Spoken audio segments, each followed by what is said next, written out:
नमस्कार मित्रांनो, तर आज आपल्या सोबत आहेत MSFPN ह्या संघटनेचे अध्यक्ष निरंजन उर्फ ईसी।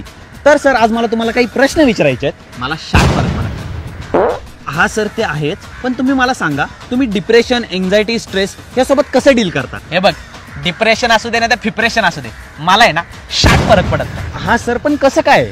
लहानपणापासून आहे ना झाडू, बेल्ट, पट्टा, बांबू लय सहन केले। एकदा फेल झालतो म्हणून आईने मला रस्त्यात झोपून माझ्यावर स्प्लेंडर घातली होती। तेव्हापासून मला आहे ना शाक फरक पडत नाही, कळलं ना?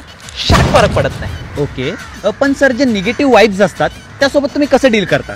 मी स्वतः निगेटिव्ह आहे, निगेटिव्ह पॉझिटिव्ह। आणि सर, तुम्हाला कधी सुपिरियरिटी कॉम्प्लेक्स येतो का? नाही, तसलं काय होत नाही आपल्याला, कारण आपणच सगळ्यात भारी। म्हणजे सर, कॉन्फिडन्स छान आहे, पण आहेत तुमच्यापेक्षा भारी लोक।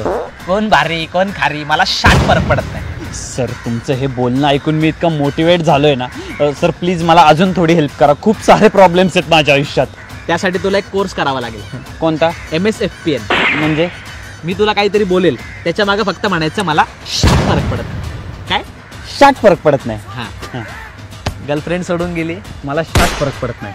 पैशांचा प्रॉब्लेम आहे, मला शाक फरक पडत नाही। घरचे शिव्या घालतात, मला शाक फरक पडत नाही। नातेवाईक नावं ठेवतात, मला शाक फरक पडत नाही।